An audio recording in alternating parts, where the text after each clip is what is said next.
আর মাত্র কিছুক্ষণের অপেক্ষা, রাত পোহালেই তৃণমূলের মেগা জনসভা,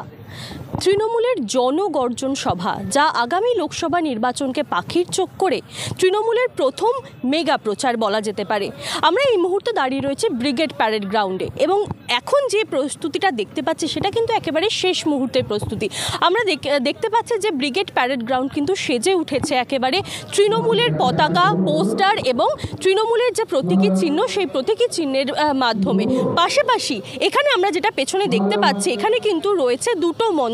দুটো মঞ্চ এবং একটি মূল মঞ্চ মাঝখানে এবং তার পাশাপাশি রয়েছে আরও দুটো মঞ্চ। এছাড়াও এই যে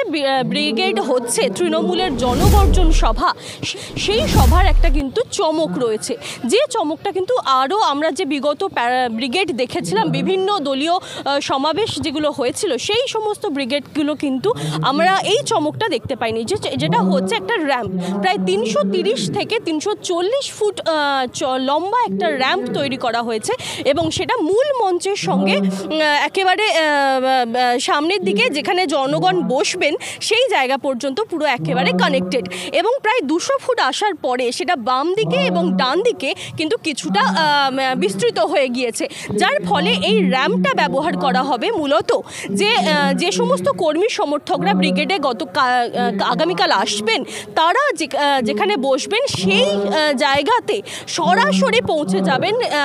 ব্রিগেডের মূল বক্তা বা তৃণমূলের মূল বক্তা যারা রয়েছেন, অর্থাৎ তৃণমূল সুপ্রিমো মমতা বন্দ্যোপাধ্যায় এবং সেই সঙ্গে অভিষেক বন্দ্যোপাধ্যায়। ঠিক কী বার্তা দিতে চলেছেন সেই বিষয় তো আমরা নজর রাখবই, তাই কিন্তু আরও একটা বিষয় যেটা বলার, যে ইতিমধ্যে কিন্তু একটা রাত এখনও বাকি, তারপরেও ইতিমধ্যে কিন্তু রাজ্যের বিভিন্ন প্রান্ত থেকে যে কর্মী সমর্থকরা রয়েছেন তারা কিন্তু আসতে শুরু করে দিয়েছেন এবং তাদের যেমনটা আমরা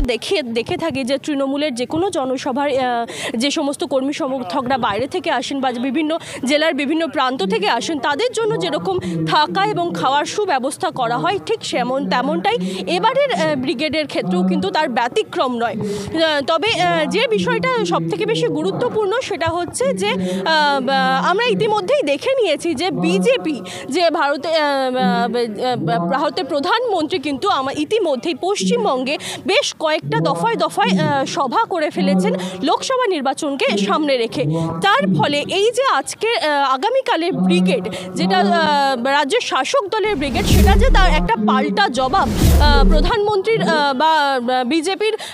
মুখ যাকে বলা যায়, সে প্রধানমন্ত্রী নরেন্দ্র মোদীর পাল্টা জবাব যে এই সভা হতে চলেছে তা কিন্তু মনে করছে রাজনৈতিক মহল। পাশাপাশি এই সভা থেকেই কিন্তু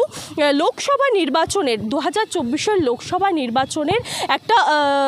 সুতো বা একটা সূত্র বেঁধে দিতে চলেছেন তৃণমূল সুপ্রিমো মমতা বন্দ্যোপাধ্যায়। পাশাপাশি বিভিন্ন ইস্যুতে, বিভিন্ন সাম্প্রতিক গুরুত্বপূর্ণ ইস্যুতে তিনি কথা বলবেন বলেও জানা যাচ্ছে। তবে কী বিষয়ে তিনি ঠিক কথা বলতে চলেছেন বা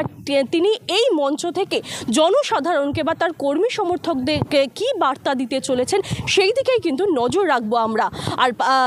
আগামীকালের ব্রিগেড সংক্রান্ত সমস্ত রকমের তথ্য যদি